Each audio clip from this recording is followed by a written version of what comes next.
So I just started Communique for Amazon, and what you're looking at here is essentially the dashboard. I won't go into too much detail. We'll focus more on the questions and topics that you brought up.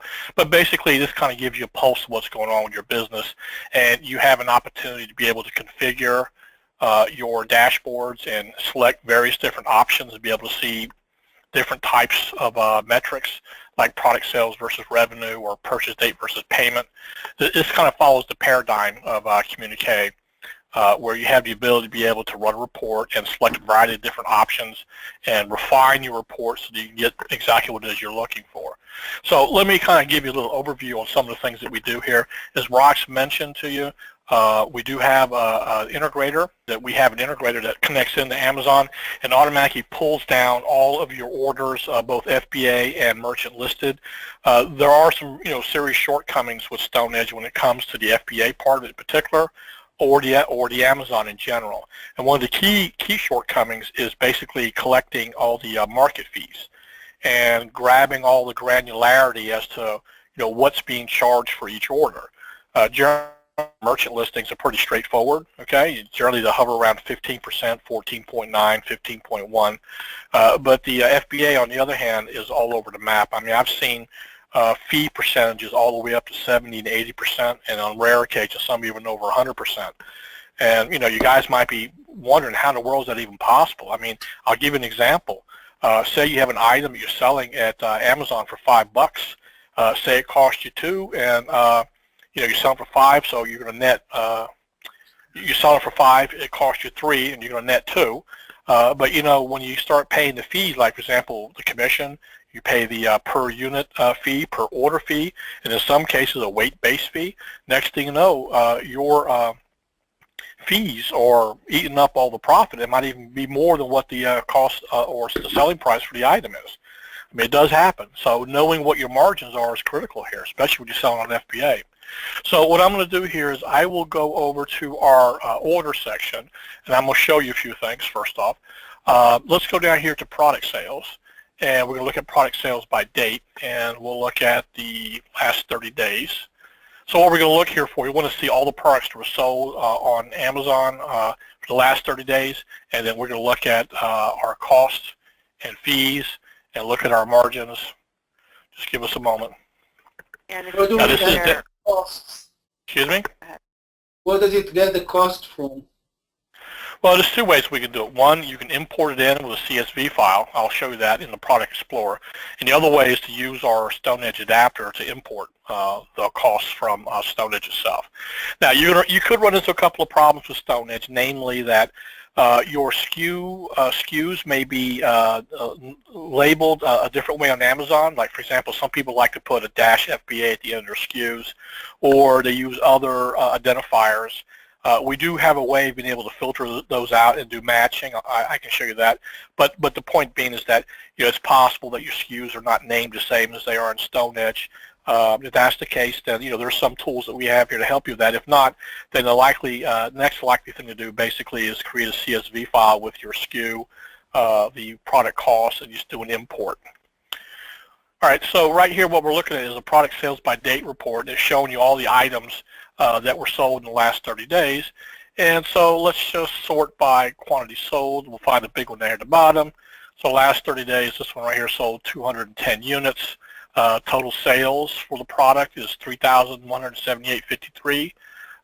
There has been a variance in the price. Obviously, there's some either repricing going on or whatnot, and you're looking at the minimum it's sold for, maximum, and the average selling price. And then we can come over here and we can see where total revenue. Total revenue includes ship fee collected, taxes paid, that sort of thing. And then these are the COGS, cost of goods sold.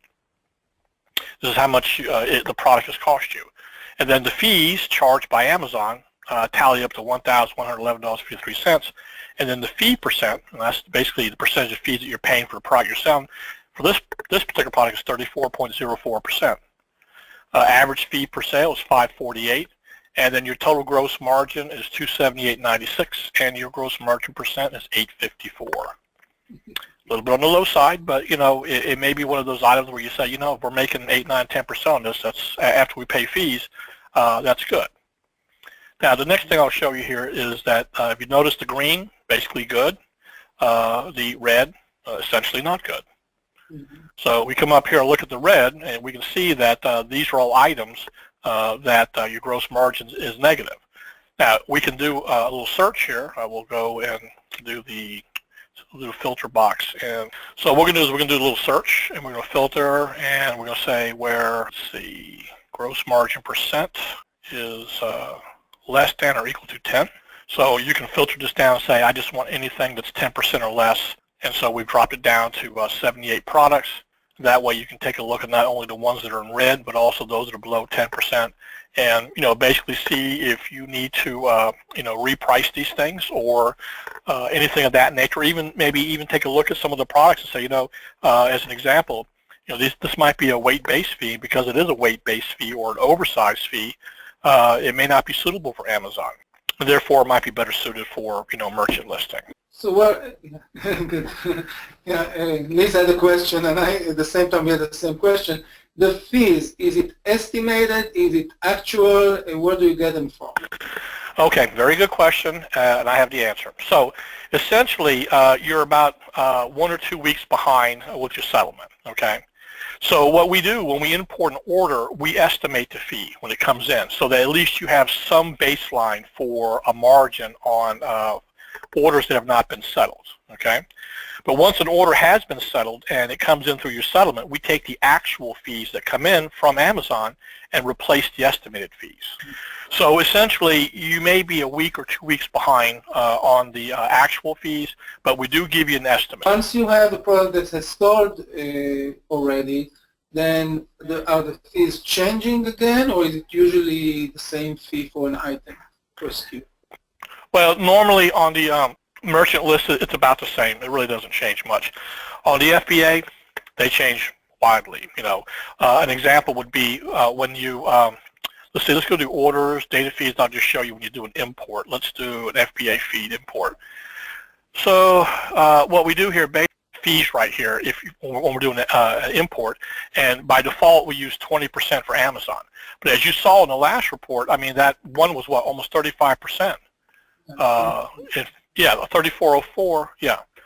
So that one's a little low. But if we look at and we look at the fees percent, and we scroll down to the bottom, oh, this one's 268. That's crazy. All right. But as you can see, some of them go up as high as 6241.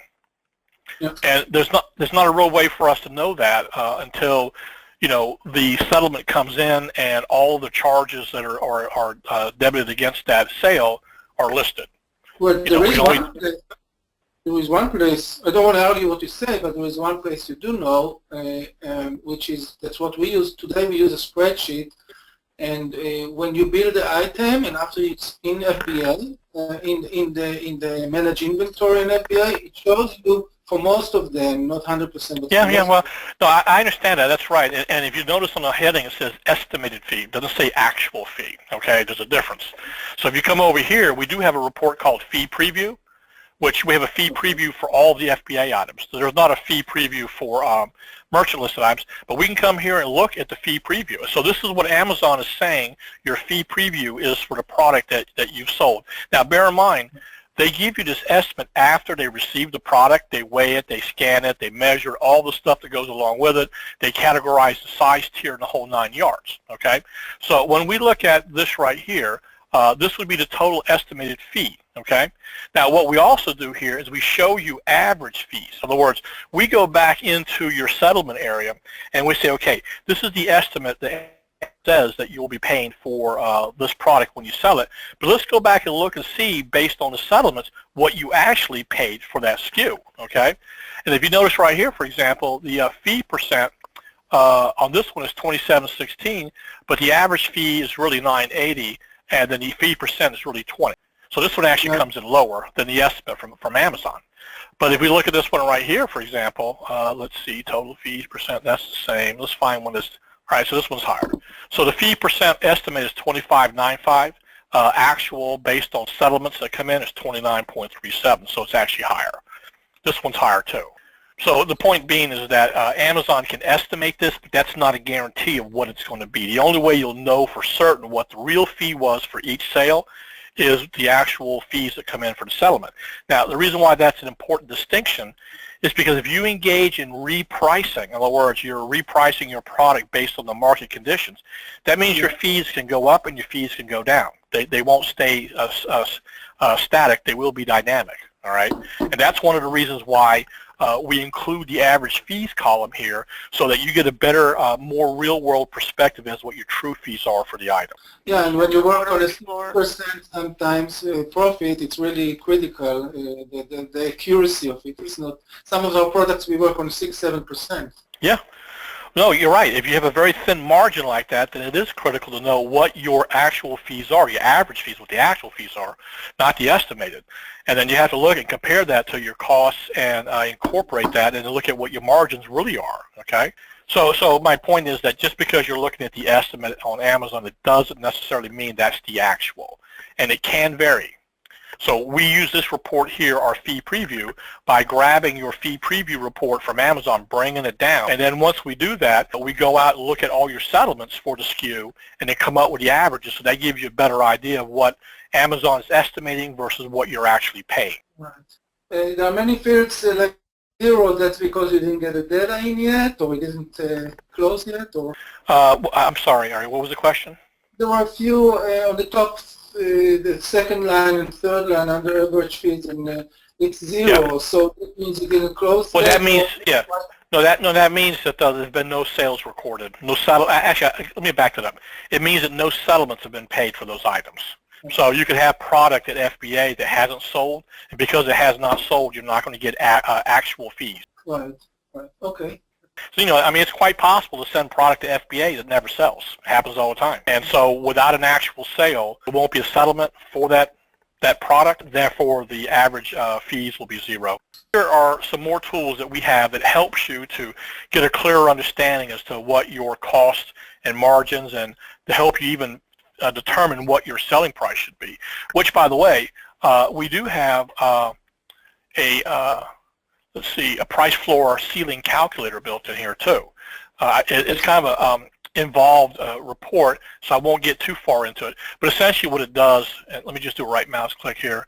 Essentially what it does, it will allow you to incorporate your estimated fee, your estimated shipping, estimated prep fee, estimated other costs that you might have in your product, and then include that along with your fees, and on top of that, the margin you want to use to be able to give you what your minimum floor should be and what your maximum ceiling should be. So I mean, I can run this through real quick and just show you. Let me just grab a supplier that we're going to use here. All right, good. So now we have a product here. So what we're going to do is we're going to calculate price floor. So what we're doing here is we have these options that we can use. We can either use the existing estimated ship. An example would be if you include, say, a couple of bucks for estimated ship for your merchant listing so that you can ship it free or advertise you're shipping it free, then you would include that here. And then you're able to calculate both price floor and ceilings for your merchant listing, and then your price floor and ceilings for FBA separately. Because, you know, it's quite possible that your FBA costs are higher. More than likely it will be higher, okay? You know, you have to prep it, package it, ship it to the warehouse. So you're going to incur higher costs with the FBA stuff. And which, by the way, you know, Amazon does allow you to have a different pricing structure for merchant listing versus FBA. Your FBA can actually be higher than your merchant. So that's quite possible. So when you're doing your repricing strategy or your price floor strategy, you know, you can keep that in mind and you can price these differently. Right. So this is a great tool. The question is, when you already sold the item and you have some history of the average prices and fees, then it would take that data, right? Otherwise, it would just take an estimate if it's a brand new item. Well, that's what the average fees are for. You know, I mean, the whole point of what this does is says, okay, if I have cost that's X, and I want to maintain a margin of Y, then my minimum selling price is going to be Z, okay? And if I want to make sure my ceiling is not too high, then I'm going to mark that up by A, okay? And then the result of that becomes B. You see what I mean? So you don't really need price history necessarily to calculate what your floor should be. What that does, again, it gives you the ability to be able to say, this is the minimum amount of margin I have to make in order to you know, keep my doors open and keep selling this product. Okay. Also, it goes by the margin which you dictate, but no, but the average fees is important. If they're not, if they're still estimated, then you're. Well, that's right. Here they are. You have both estimated and average fees. Okay. So what we actually do when we calculate this, we actually use the actual fees. Right. You show them the Order Explorer. Show them an order. I think that might help make it a little clearer too, so they can see a settled order and everything that you capture there. There's a lot of orders in This is here, so so I have to be cool. careful. Yeah, I have to be careful not to, put in a huge date here because some of these things might take a while to return back. You know what I mean? Right. I mean, there's a lot of data here, and we show you detail, we show you summaries. I mean, you have the ability to be able to dig in here and really see some stuff, all right? So what I'm going to do here, okay, so we got the settled date here. So what we do is this, get back to the original question. So I'll sort by this column. So all these that are missing a settled date, those would be estimated fees. Okay, that means they haven't settled yet. So as we scroll down here, the ones that we do see a date means they have been settled. Okay, and you have the ability to come over here, for example, and look at settled only, unsettled, even filter by settlement ID and filter by those if you want. So you have some options here to use. So let's take a look at an unsettled order. And I just double-clicked on the grid here, but you can actually toggle the data pages like this, okay? So what we're going to do is we're going to look at this and look at the settlement info. Another indicator here is that you have fees and a net amount, but there's no settlement ID, no settlement date. That means it hasn't settled, okay? And then when you come over here and look at transactions, there are no transactions, so it hasn't settled. But if we come over here and look at ones that have, there you go, totally different. So we go back to the order summary. You'll see ID, that's the settlement ID, settlement date. This is the actual revenue, actual fees paid in the net amount. And then looking back at transactions, these are the transactions that were debited against this order. So you got a principal. Well, what I found has been really important, Ari, is what people think is happening up there and what's really happening tend to be two really different things. And once they get a chance to come in here and look at this in particular, they'll use the other thing, get an idea of what orders to look at or what SKUs to look at, specifically. But then they'll go and look at that order detail, and he lists out all the different transactions where they lump a lot of things together when if you look at their settlement reports. But this will show you everything.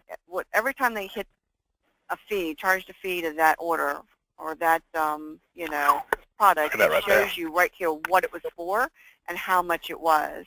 I was talking to a client last week, and she was telling me if they do a recall, status was, but they can do it one way and it doesn't cost them anything. If they do it another way, it costs them, considerably more. And it didn't really make a whole lot of sense, right? Because the end result was the same thing, but it was just something, but it was a big dollar difference. So this has been a real eye-opener for a number of clients, is being able to look at it like this. Even if you've got things going out from multiple warehouses, now that you guys have more stuff going through, because they can settle over different settlement periods.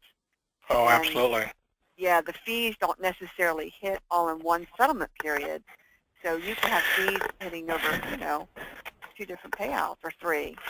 Yeah, well, let me explain that to you, because I mean, it sounds a little odd, but it is the way Amazon does it. So what happens here with FBA is that, which is different than merchant. See, on a merchant listed, once payment's been received from the customer, you get the order. Okay, that's what happens on the merchant side.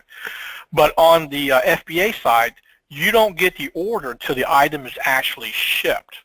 So the order date and the ship date can be vastly different, first off. Secondly, if Amazon fulfills several units sold from you to a customer, and they come from different warehouses, again, you don't get the actual order for the item until it ships. So it's possible to have an item ship yesterday, well, let's say Friday, for example, and then another item ships today from 2 different warehouses. And in the same breath, those 2 items from the same order can actually show up on different settlements. It happens all the time. Yes, no, I can show you that right here. All these right here on a reconciliation here, on settlement reconciliation, I'll show them to you. We'll take all of them. There's 273 of these, right? And so if we look at these, for example, we'll sort by that, we can see these 2 right here. This is the same order ID, different settlements. So the same order number from FBA in two different settlement periods. So one has a negative gross margin of 203%. Well, that's because the order didn't get shipped complete. So what winds up happening here, if you go and reconcile these, then you realize, oh, you know, it looks like, let's see, let's see, products and compare orders. So we're comparing the settlement to the actual order itself, and you can see right here, see, 3 different warehouses. Yeah.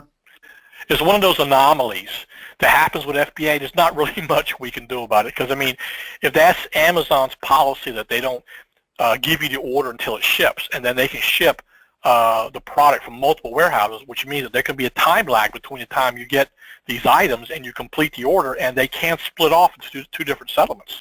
And so having something like this on the reconciliation side can help you pinpoint it. Now, the good thing is, even though it's split here in the settlement, we do incorporate these together in the order.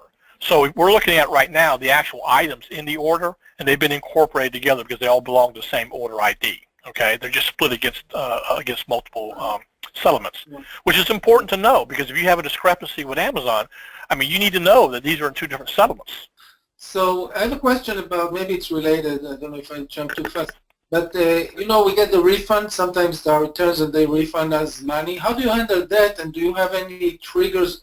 Because many times we find out that let's say they should refund us $49, but they only refund us $14, and we need to open a case. And do you guys have triggers for that, and do you manage it at all?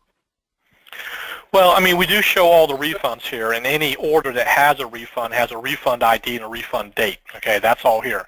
And we also have several reports over here, like, for example, refund summary, refunds missing orders, and then on the accounting summary as well, too. Now, something that we're getting ready to add and we're working on right now, and it's definitely related to both refunds and replacements. But I'll talk about the refunds because that's what you mentioned. Well, I meant the reimbursements to us. They call it reimbursements. It's kind of the same thing, but they send us an email, we reimbursed you for, let's say, $14 or whatever the amount is. Okay. So there's a couple ways you get that reimbursement, okay? One, if the product is lost in a warehouse, and let's just go look at this other report here. Let's do this one, transaction summary. So we're going to look at last month, okay, and let's do all this right here. And so let's see. Oh, here you go, FBA inventory reimbursements, okay? So there's really kind of 2 inventory type of reimbursements. When you see it in the other category right here, typically it's something that happens within the warehouse. Either it's missing, it's lost, it's damaged, whatever the case may be. And so that's where those kind of transactions will show up in the other section, okay? When you see similar things up here in the Amazon FBA or the merchant listing, it means essentially that Amazon has accepted responsibility for for the product. An example might be it comes back and it's damaged, it can't be resold. Amazon says, you know what, we'll reimburse you for it, we'll take responsibility. So those 2 types of transactions mean different things in the accounting parlance. I'll let you answer that, Roxanne. But we do make that distinction here so you can see which one is which. Mm-hmm. Yeah, because they count it as a sale, and we like to break that out separately. Well, yeah, obviously if it's a reimbursement and within the warehouse, it's not a sale. It goes against what inventory, right? Right. Whereas if it's a reimbursement, a sale that Amazon takes credit for, or responsibility, I should say, then I guess you could count that against sales, because, I mean, you know, essentially you're getting the money for it. So by having a settlement transaction summary like this, you can see every single category of transactions that Amazon has charged you, and you can see that over both the fulfillment channel and the type. So we can actually grab the fulfillment channel, bring it up here, and now we've basically grouped by Amazon FBA, by merchant, by other, and you can see all the different transactions by each. So you saw how I did that? Tom, that's new. I haven't seen that part yet. Is the other when they do an adjustment at the overall level versus at the order level? Well, when you use the term adjustments, Amazon kind of changed that to the term refund. Back in the day, it wasn't that long ago actually, they called these things adjustments, okay? But what they really were, so really what they really were was, if you had an adjustment that had an order ID that went along with it, that's a refund, okay? It always is. If you have an adjustment come rolling in and there is no order ID associated with it, that's basically falls under the other transaction, okay? Because it isn't tied directly to an order. So sometimes, for example, you'll get something like, let's see, let's put this here. So is that what the other is there when you sorted it by channels? The FBA, the Seller Central, and then the other is just the overall? Yeah. Okay. Yeah, that tells you which sales channel it is. So you know that it's either merchant listing or it's Amazon FBA. Obviously, other is not a sales channel, but what happens here is this, okay? When you're in the Amazon FBA or the merchant part of it, okay, all those are related to orders, every single one of them, okay? Right. Whereas if you go to the other transactions, it's not related to orders, it's related to your account. There's a difference, right. okay? That's what I wanted to make sure that's what yeah, other means that it's being charged against your account, but it's Yeah. not directly related to an order, okay? Right. And so what will happen here basically is when you go in, you start looking at orders in the order section, of course, all the charges that are related to orders you'll see in the transaction tab for the order, or even the product for that matter, okay? So when you look at the product sales, whatnot, you know, fees and transactions, whatever else, are all going to be associated with that. But when it comes to the other transactions, they're not associated to any of that. It's all associated to your account. And so there really is no other place to put it other than the other section because you can't relate it to anything else. Right. No, I was used to looking, you know, I use the other screen, so with the reconciliation. So I just wanted to make sure I was clear. Well, in the accounting summary, yeah, it's the same way.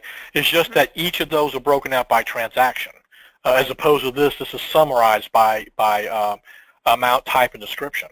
So this gives you a better overview if you're trying to do some accounting and you don't really care so much about the detail. I mean, if you want to know what the detail is and all the transactions and all the orders and whatever that goes along with it, I mean, you just come over here to accounting summary like you've done a million times before, right? Yeah, this is what I tend to use. Yeah. Yeah. So I probably should have let you decide, you know, which date we use and all that other good stuff. But I mean, this will basically give you every single order, every single transaction. What's summarized. nice about this, Ari and Liz, is that, you know, when if you guys start using this, is it basically reconciles automatically. So when the orders come in and the settlements come in, it goes through an auto reconcile. So if there's no discrepancies, it marks them as reconciled within this tool, and then it'll just give you a list, a report, or whatever of the things that have a discrepancy, so you can look at it. The discrepancies sometimes are because of the different settlements, because of the FBA, but sometimes there truly is a discrepancy where, you know, someone did a return and they promised to send it back. You know, Tom, you probably explain that better than I do. You know, but then you can contact them and make sure that you get your money. For discrepancy, generally that would be, you know, Amazon saying that we paid you X and you thought you were going to get Y. You know, that generally would be a discrepancy, okay? But on the refunds part, the part that you were hinting at there, Rox, essentially you're correct in that when a customer notifies Amazon for a return, what happens, you know, authorize a return, whatever, and then they will send the emails to the customer saying, well, if you promise to return this within 30 days, we'll credit your card back today. Most all people do that because they get their money back immediately, right? What happens, though, is that Amazon will debit your account immediately for the return, and then when the product doesn't show up, they don't necessarily credit that back to your account like they should. In other words, after 40 days, it should be credited back to your account if the product has not been returned. And if the product has been damaged and they accept responsibility, again, they should credit that back to your account. We are working on that, the ability to be able to identify those returns that have not been returned, the product did not make it back to the warehouse, where Amazon should reimburse you back for that. We are working with a couple of beta customers right now, and I can, you know, they're pretty good sizable companies. I mean, I would say that they're probably doing $100,000 a month at least, just an FBA, and they're finding anywhere from, you know, about a couple $100 per settlement period where these returns are not being reimbursed like they should. I mean, it doesn't sound like a whole lot of money when you're doing 100,000, but you know what? If you have those thin margins like that, where you're doing 7, 8, 10%, yeah, every penny counts. It does. So that ties to my question, and maybe it's an idea for you since you're already working on it. You know, we get these emails, and we need to check the reimbursement reports, like actually probably in the portal too. But it would be nice if you guys had a report, and maybe you do, of just the reimbursement, what it should be, approximately even, and what it is. So you find the big gaps where Usually, I think they deduct the fees, certain fees, so you know what percentage of fees they deduct normally. And then if you had a report like that, you could tell right away, well, here we need to open a case for that reimbursement. Well, no, I agree with you on that, and that's the direction we're heading with. I mean, you know, Communique for Amazon is not finished. I mean, it's a work in progress. We'll be adding a lot of functionality and features to it, okay? The core stuff that we have right here are crucial in that, one, it helps you to understand your settlements. Two, it helps you reconcile. You can look at gross margins and profitability. And the fourth major piece of this is product replenishment, which we haven't even talked about yet. But that's another big point for FBA sellers, is figuring out, what do I send and when do I send it? You know, I wind up sending stuff to FBA, it doesn't sell. And then the stuff that I need to send to them, I run out all the time and can't sell it. Or I can't sell it because I'm out of stock. And it drives a lot of people crazy, and we do have a lot of reports to help you with that kind of stuff. I'll be happy to show you that. We'll just jump over to, since we mentioned it. We do have some really sophisticated product replenishment reports. I'll show you two of them. Let's go, we'll do product replenishment, and let's pick a particular supplier. I'll tell you what, let's go to the FBA side. What we've done here basically is the product section has all of your products, all of your sales. And you can distinguish between FBA, merchant, whatever. On the FBA side, it's strictly FBA. So it makes it easy for you. So if all you want to do is replenish FBA, all the filters are built in. You don't have to worry about it, okay? Which filters you press, and are they really truly FBA only? We do that in the FBA section. So coming over here, we're going to grab a supplier, and we're going to select this. And let me kind of explain to you what we're doing here, okay? So we're saying that we want to maintain a 30-day supply of product at FBA. Our lead days, time it takes to get from supplier, you know, to Amazon, or supplier to you to Amazon, is 15 days. You can change that, all right? So that's just the default. Down here at the bottom, we're looking at the last 90 days of sales, so we can calculate sales velocity. And then I'm going to leave this blank, or not selected right now. Use days out of stock. I'll get back to a minute. This is very important to know this. So I apply this. So it's going to give us what we should. That looks at your whole FBA inventory, right? Yeah, what this does, it looks at all the items you have at FBA that had sales within the last 90 days. Because obviously you're not going to replenish product that's not selling, okay? No, absolutely. So we're looking at that. So a couple key points here I'll point out to you, okay? We added a new feature here called an additional section. So this is a time on hand indicator. So it gives you a way of being able to say, anything that I have time remaining of 21 days or less, mark it in red, okay? So I know it's a high priority. Those items that are between 22 and 30, mark it in yellow, so I know it's a moderate priority. So this tells you, I mean, if you have to prioritize your workload, there's no point in looking at these items right here that are overstocked and you're not going to fill them. So you can actually come up over here and say, I want to look at the high priorities and the moderate priorities, okay? So these are all the ones that require action on your part. Yeah. So what we're going to look at here is basically calculate this. So basically, we're looking at current quantity at FBA is 6. Our in transit is 2, and a reserved is 0. And what the difference between in transit and reserved is that basically in transit means it's on the way to Amazon. Okay. Reserve means that Amazon has received the product, but it's either in facility processing, it's heading out to another facility. They're just not done processing, and it's not ready for sale. But it's sometimes it's customer reserved as well. They have that there as well. That's a different reserve amount. You're right.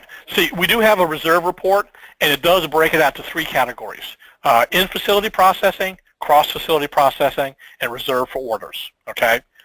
The quantity reserve that we have here does not include those reserved for customers. So I want to ask you something, Tom, about the quantity inbound. Many times we need to bring the items first here, and we on our spreadsheet today, which it doesn't even compare to your software. We consider the inbound to our facility as well. Do you have any place to enter manually inbound to our facility? Because you only see the inbound to Amazon from their reports, but many times they're also not even show it for some time. Well, what you can do is you can manually change that lead time number from 15 to 10 to 20, whatever, first off. Secondly, we do have the ability to be able to import purchase orders. So you can actually use the issue date and receive date in the purchase orders to be able to determine what your average lead time is for a particular product. An example would be, let's see, where do I have that here? Let's see. Give me a minute. Let's see. I know I have it here. So, no. Let's see. Value, loss, velocity, lead days. Okay, here you go. We already have that listed here. So let me look. Okay. So if we actually had POs that we could look at for this item, it would average those lead days here and tell you what they are. So you would basically issue a PO on one day, you would receive it on another day, and then over the course of, say, 90 days or 6 months, we average those out and tell you what the average lead days are. So the point is that it's possible to get that. So you can actually issue a PO. It comes to your facility. You don't close or receive it just yet. And then what you do is you send it off to Amazon. And once Amazon receives it, then you can mark it as the PO is being received. That will give you a more accurate lead time from supplier to FBA. Now, the way I've told StoneEdge customers to do is if the item is going to be stocked in your warehouse, then you would issue a PO for that. If the item you know for sure is going to go to FBA, you would issue a separate PO for that, if you can. Some suppliers won't let you do that, and you have to combine them. Okay, I get that. But the point is that if you could do something like that, then you can get a more accurate lead time with your the thing is that this whole report is based on quantities, actual quantities, whether they're inbound or they are on reserve or they're already fulfillable. So if we're missing, like if you ordered 60 units of something and it's on the way to our warehouse, then if it's not in the report, we're going to order another 60 of them, and suddenly we have 120 of them inbound. No, I mean, look, the way it works here with FBA, first off, you can turn these off and not include in transit or reserve if you don't want, so you have control over what the total is and how you calculate it first off, okay? So what I would say to you is that on the FBA side, what you have on order from your supplier to your warehouse is not important for the FBA side. What is important for the FBA side is to know what your current quantities are and what you should ship. Now, when it comes to this report over here, which is on the product side, we do include one additional field called quantity on order. That would be the amount that's coming in from your supplier to your warehouse, okay? So if you were to replenish your warehouse from merchant listings, you would need to take the quantity on order into account. Now, what we also do is we include the quantity in transit and the quantity reserved and quantity FBA as well.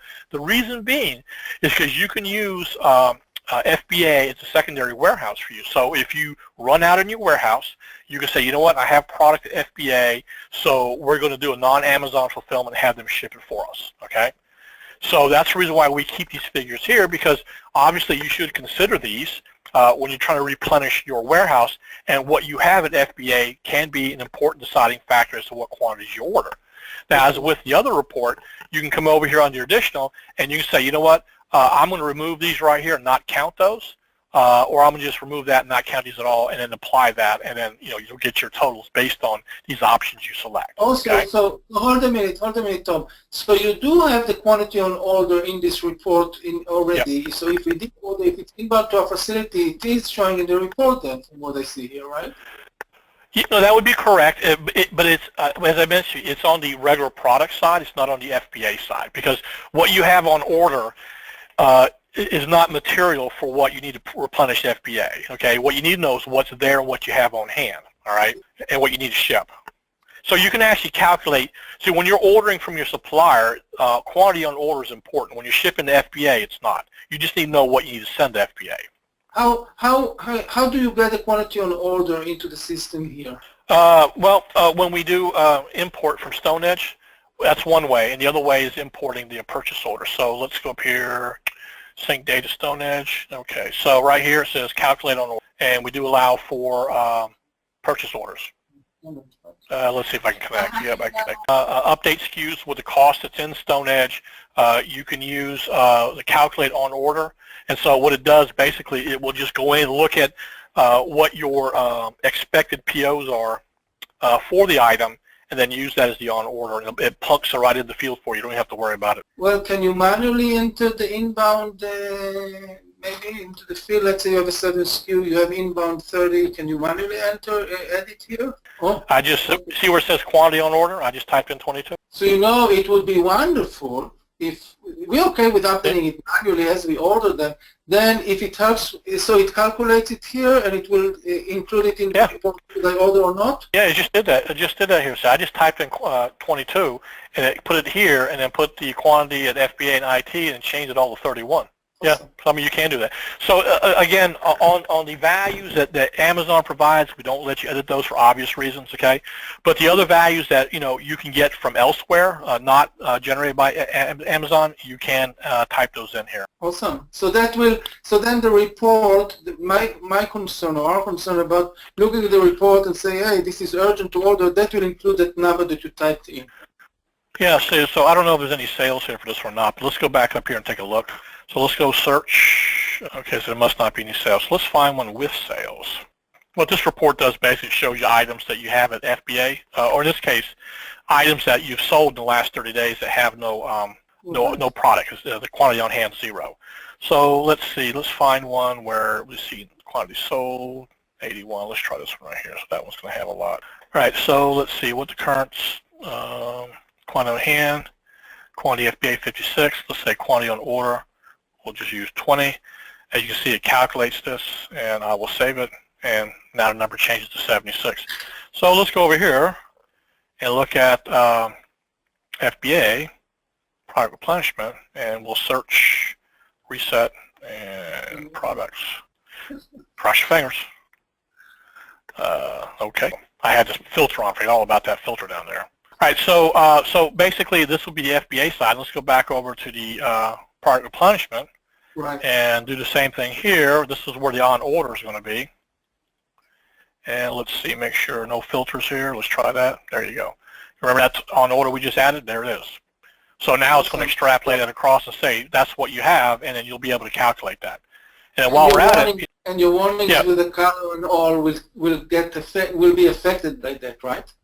Yes, of course, because basically it says right here you're currently overstocked. If you have 20 coming in and you have in transit 56, your quantity total 76. I mean, you have 28 more than what you actually need based on sales. Okay, so your sales would be quantity sold 95. Your sales velocity is 1.056.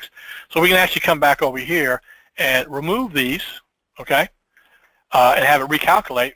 And now it becomes a high priority because we're not using quantity on order, we're not using quantity in transit, and your recommended order should be 48.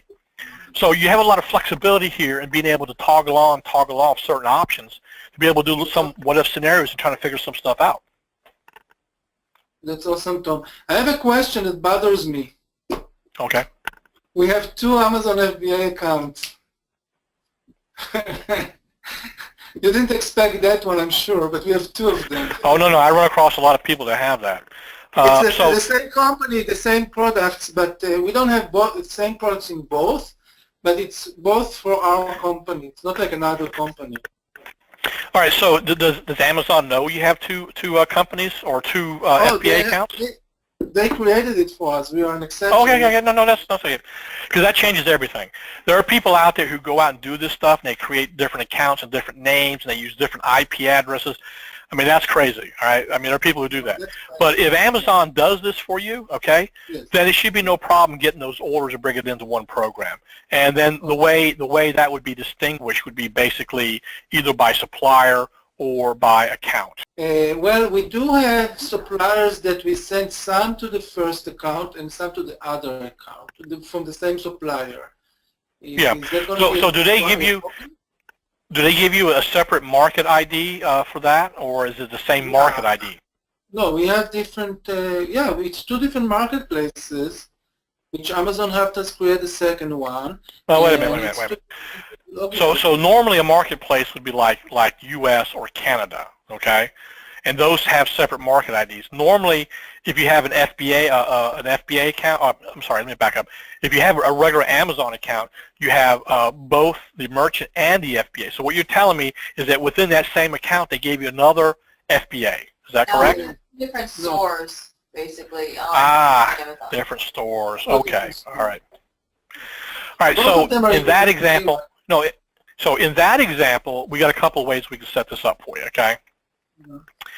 One, we can set up a separate database if you like. Problem with that is that you won't be able to incorporate both those together to see what your sales velocities are if it matters to you. It may not matter to you. You may want to fulfill and look at sales performance and profitability and margins for each store separately, okay?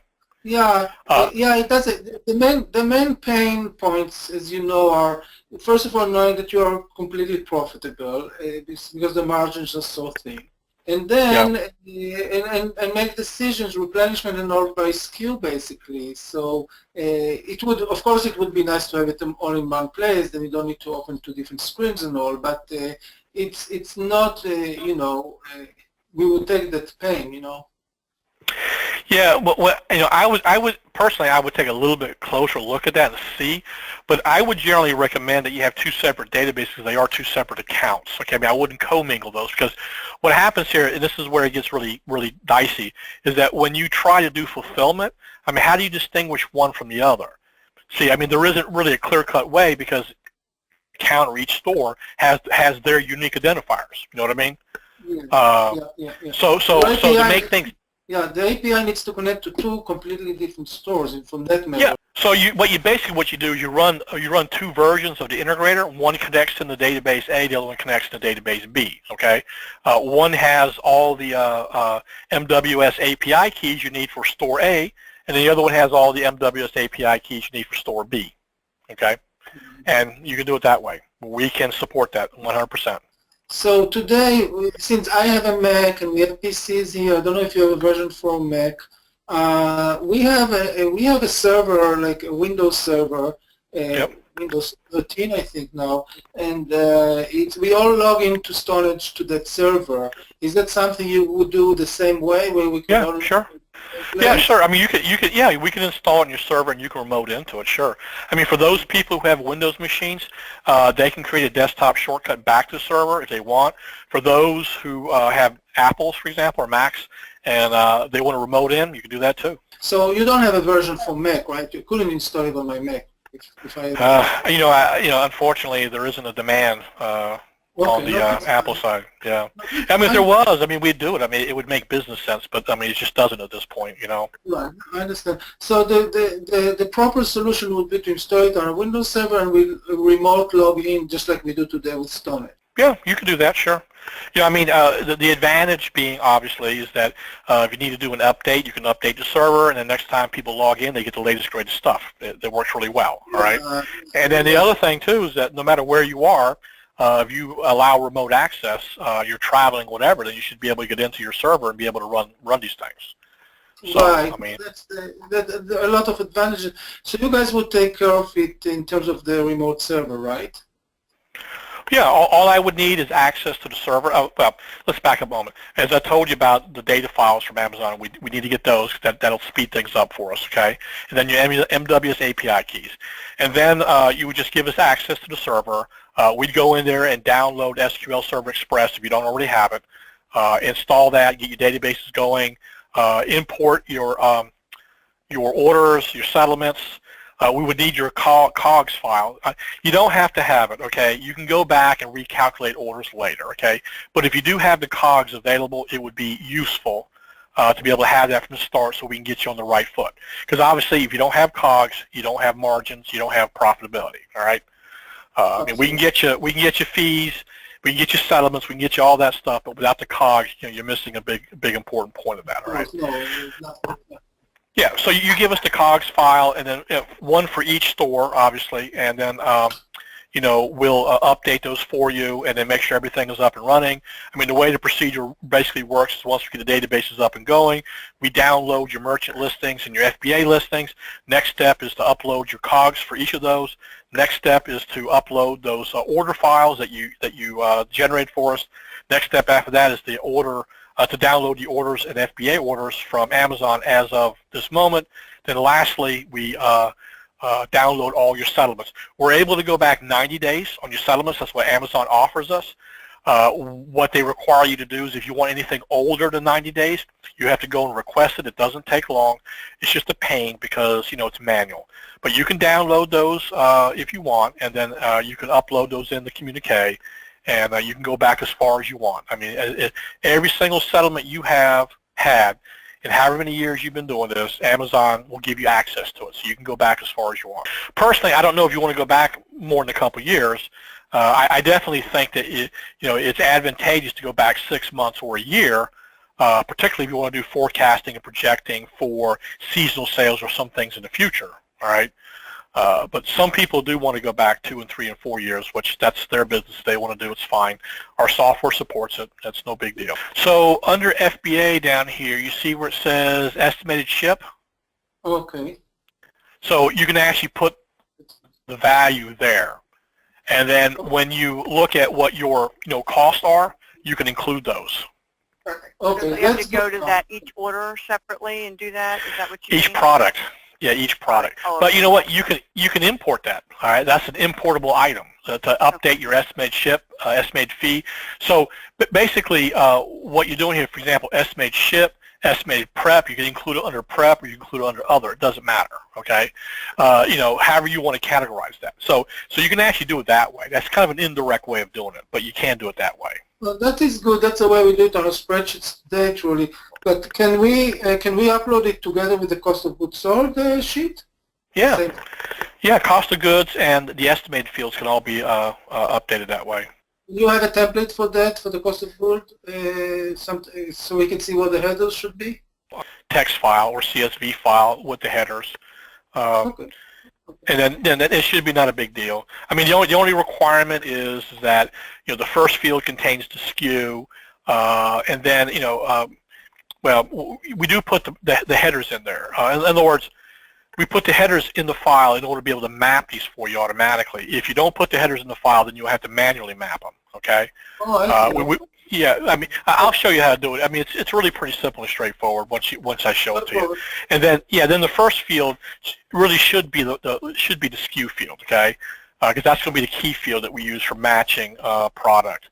And then the other fields can be. Why don't you use the ASIN? Well, because an ASIN can have multiple SKUs, and an ASIN can also have multiple FN SKUs.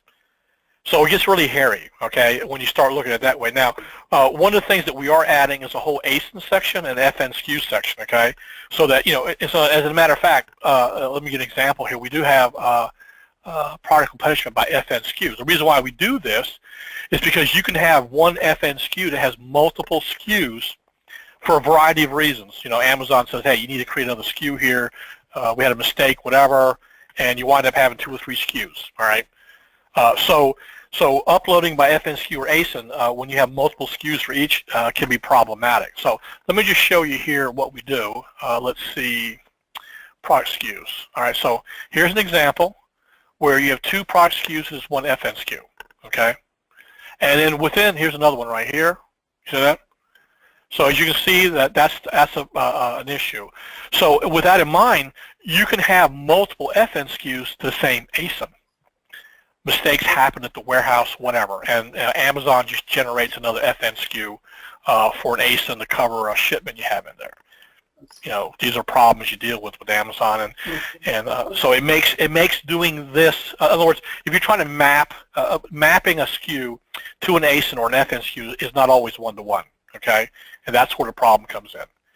So what we're going to do to help solve that is we're going to create a whole ASIN section and a whole FN SKU section where you can actually go in there and say, okay, I'm doing this by ASIN, and then because you do it by ASIN, it will cascade those changes to each SKU that's related to that ASIN. And then, what we also do to help solve this too is to show you. Let's go back over to products. I got a couple more little tools here. They're pretty cool. We got what's called product merge. So you can actually come in here and say, okay, we want to merge this SKU with this other SKU right here. And what an example would be, getting back to the FBA issue, where you have SKU 123 is what you use for this product. There's a problem at the warehouse, and Amazon says, look, you need to issue us a new SKU because we need to cover this other pile of stuff you have over there. So you give them the SKU number 2, ABC. At some point in time, SKU 123, you'll no longer sell it anymore because it'll sell out and it becomes inactive. So what you can do is you can merge the two SKUs here.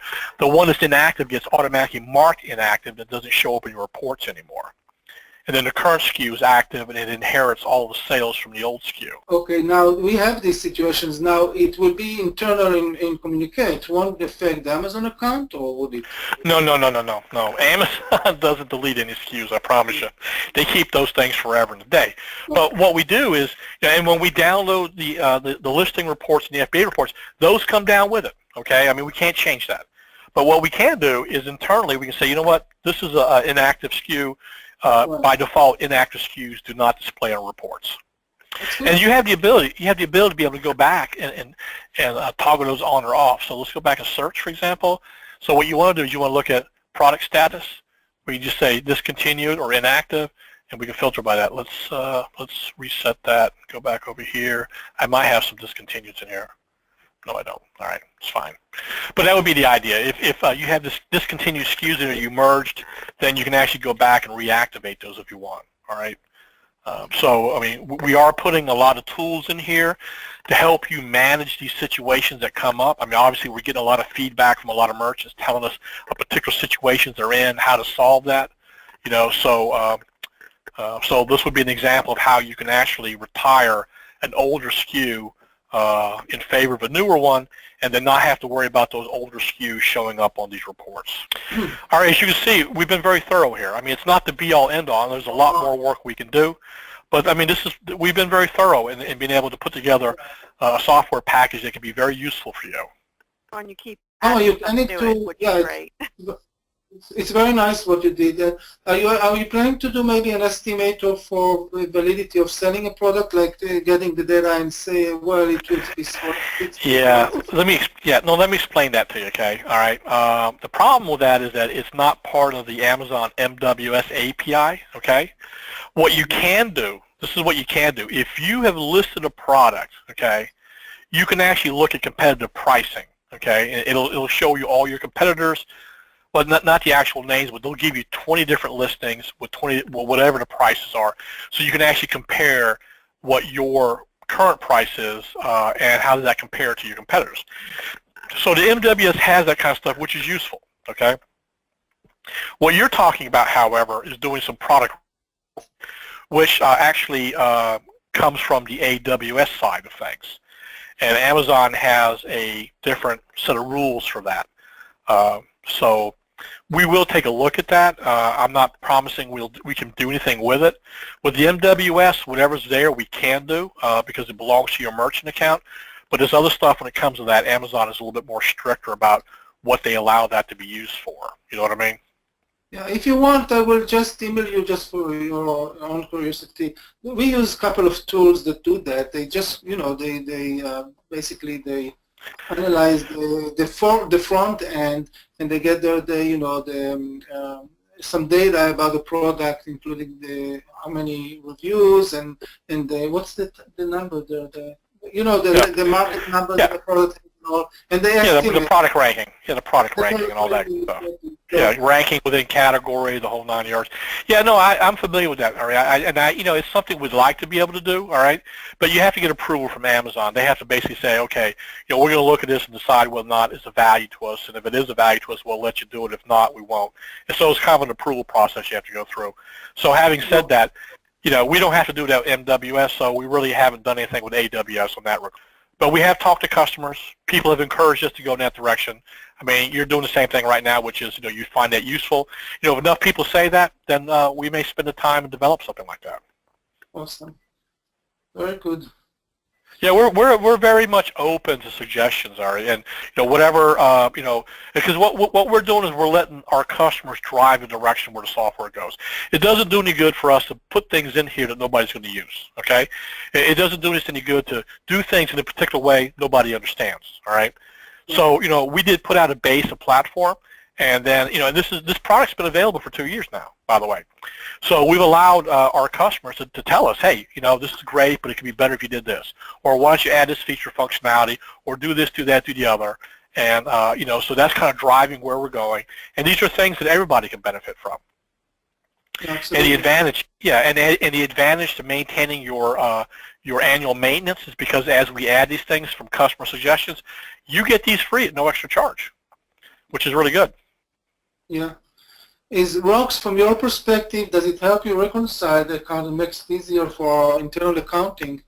I only use a smidgen of this when I use it, which is, getting the fee information booked in the correct periods and making sure that there's not, something crazy going on with the numbers. And then the client pretty much does everything else as far as looking for oddballs, putting in their claims, dealing with all this other stuff that you guys have been looking at today. But it's really useful from the accounting standpoint because, at the end of the year when we're trying to figure out fees and which year it goes, much less which month if you're trying to do it throughout the year, there's no more guessing. Like it's exact, so that makes it really nice from that standpoint. Well, and that's a good point you're making. Rox and I started working on Amazon reconciliation back in 2010, I believe. All right, maybe it was 2009, but for sure 2010. And for many years, we tried to do this with StoneEdge, and we could never, ever get it 100% right. Just never, never. And finally, in 2014, after we've messed around with this thing too long, we just decided to build Communique for Amazon. And I would have to say, and you correct me here, Rox, I mean, we're dead on each and every time now. Oh, yeah, it's been wonderful. I have a lot of people that don't use StoneEdge, too, so this was great. And in your all's case, where the struggle is trying to figure out, right, what's profitable and in what periods, and we're off on the numbers because we've got an interesting little workaround that we're trying to deal with. And so, cost of goods is getting hit, sales is getting hit, you got to reverse it, and then we got to put it back in. This would give us those numbers straight up. There would be no guessing because you can segregate this for FBA versus straight up Amazon. Mm-hmm. So I can look at reports all together or just the FBA channel, which is kind of what's driving all this anyway. The only way to know if your FBA stuff is profitable is using a tool like this. We'll never get there, StoneEdge or any other order manager that's out there because it just can't do all this with all the fees and things that's involved. No, that's right. I mean, we've worked a lot of other OMS systems, and I can just tell you that, whether it's MOM, whether it's StoneEdge, Collinear, whatever it is, even Skubana, it's a pretty modern, online web thing. I mean, they just don't support this at all. And, I mean, even when they tell you, excuse me? Skubana from Elastic, right? Yeah, Chad from Skubana. I mean, I've been talking to them. I've been looking at some of their stuff. I mean, they import feeds and stuff like that from Amazon, but they just don't have fees. They don't do settlements. They don't do other important things that relate to accounting that you need. And so with that in mind, I mean, you don't get actual fees. You can't really look at true profitability. None of that stuff, Right. So when you're sitting here trying to figure out whether you should keep selling something, I mean, I'm not knocking Skubana. I mean, they're all in the same boat. Basically, they just lack this other stuff that you really need to be able to precisely say yay or nay whether you're going to sell it or not, or whether you're going to give it some time or whatever you decide you want to do. I mean, they just don't have this. And then you couple that with the fact that our product replenishment reports are second to none. No one else can hold a candle to what we do here. So, with that in mind, I mean, it's a really great tool, and it'll pay for itself in no time at all. That sounds great, Tom.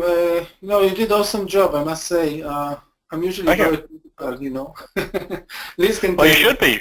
Yeah, you should be. A lot of people say a lot of things, man. I mean, and it doesn't always work out the way people say it does. But, in this case, it does what I say it does because I'm the chief engineer. I know every single nook and cranny of the entire program.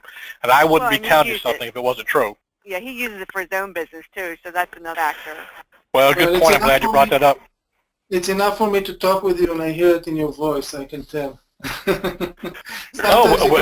We're very enthusiastic about the product because you know what? I mean, that's what we do. Rox is right. We sell on Amazon, and we use our own product for selling on Amazon. So basically, we feel your pain. You got something that doesn't work for you, it ain't going to work for us. All right? We're having problems. It means you're having problems. So that's something that's really unique about what we do is the fact that we actually use our own product to manage our sales on Amazon. Very good. Very good. Yeah, you can't ask for better endorsement of that. I mean, too many companies sell you software and they don't even use it at all for anything. And it just makes you wonder, I mean, how much of an expert can they really be if they don't even use their own product to run their business, we can put that little feather in our cap and say, you know what, not only do we recommend it and we sell it, for other merchants, but we also use it ourselves. Yeah, no, that's awesome, Tom. Excellent presentation. Let us, and now just to summarize just that one point, when we go to the web server, to our remote server where we install it, then we would see, we would have maybe two shortcuts, one to Amazon Store 1 and one to Amazon Store 2. That's how it's going to work. Yeah, basically, let me just show you real quick. I'll log back in here and show you how this works. It's very simple and straightforward. So the database name basically would be the store name. You know, call it ABC, Store 1, whatever. That's what we'll call the database. So when you log in, all you got to do is just type in the name, and then you can switch from one store to the other. It's real simple, okay? Can you have So, both you know, of them open at the same time? Yes, you can. Here, I'll show you. So let's do that. Okay, that's good. All right, so now we got one open, and I'll just open the same store again. Okay. Let's see. There you go. Say it's a different store. There you go. So now we'll just pull this over here, and then we'll pull that over there. Awesome. There you go. Now you can run them side by side if you want. So let's run, you know, this report over here, Buyers Explorer. Run this report over here, monthly sales summary. Boom, boom, boom. And you can look down here where it says that right there. That tells you the store name. Mm-hmm. So that'll let you know which program is running which store. Oh, See how neat that is? Cool. So you see how neat that is? You can actually run them side by side if you wanted. yeah, that's awesome. That's awesome.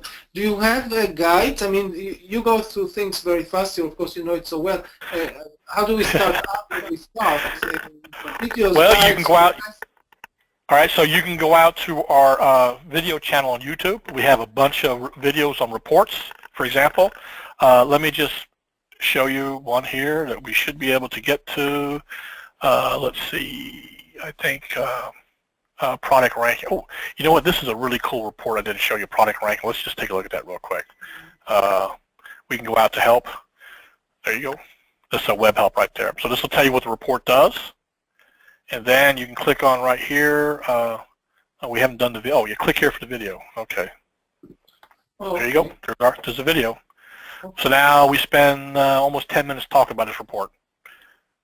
Right. Awesome. Pretty slick, huh? Yeah, so you can actually There's also a go. forum that you're starting to build out too. So Oh, that's and another- yes, thank you. Yes. We do have a forum you can go to here. Let me close that. Links forum. There you go. There it is. So you actually go out to our forum. We have links out here to the videos. We have articles and other topics that you can actually go and take a look at. So to answer your question, we have a bunch of videos. We have a lot more we have to do, honestly. I got a couple more I'm going to do this week, and we're going to put out there, and we'll keep putting, as a matter of fact, I recorded this session. I probably should have told you that beforehand. So if you want to be able to go back over this again at your own time or leisure, I'd be more than happy to post it for you, and you can do that. Okay, well, I appreciate it. I'll get back with Liz here and we'll make a final decision, but it looks good. And I do appreciate it. Really, that presentation, very good. Well, last thing I'll leave you with here, Ari, is that we do give you a 60-day money-back guarantee, no questions asked. So after 2 months, if you're unhappy with it, it's not doing what you want, we'll give you a full refund, all right?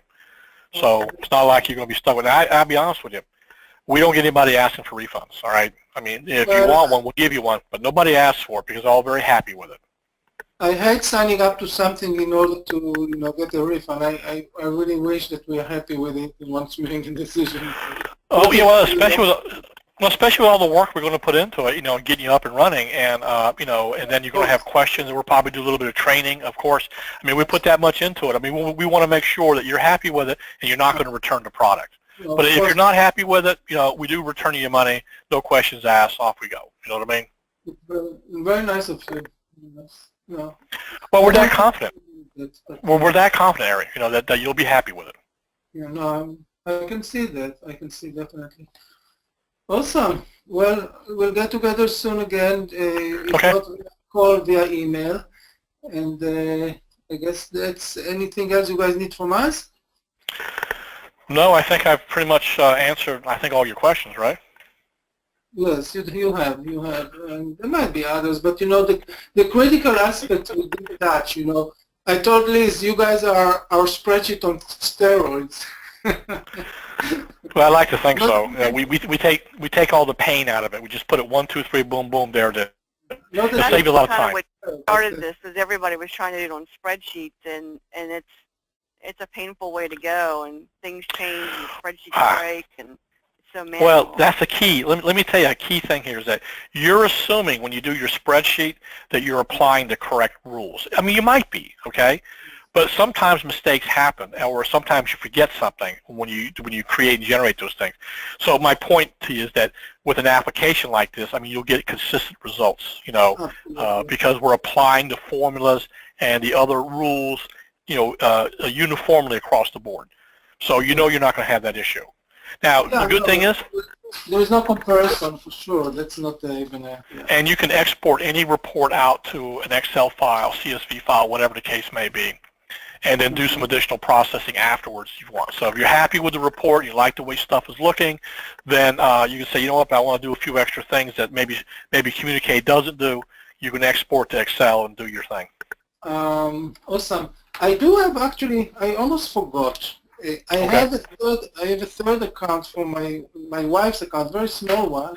But if we need to connect a third account, would it be possible? Yes, you would have to have a third database and a third set of API keys. Yeah, let me explain it. See, you don't want more than one instance of the integrator running on the same database. It's going to cause a problem, all right, a big problem. Yeah. What will happen here is Amazon will wind up canceling a lot of your report requests because, you know, if they happen too soon, then they cancel them and then they throttle your account. You don't want those kind of problems, all right? So that's why you should only have one integrator per account.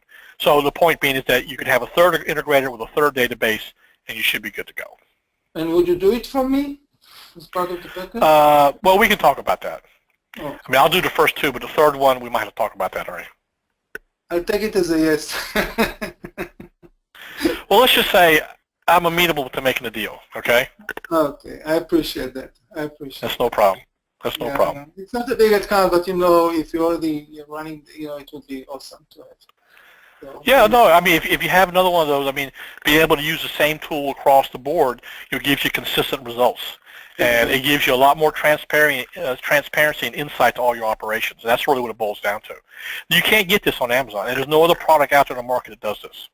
Yeah, no, absolutely. And once you use the tool, you know, it's hard to go back to any others because you get used to it. So it would be a nightmare to try to do something, the same thing in another spreadsheet, you know, after you do something.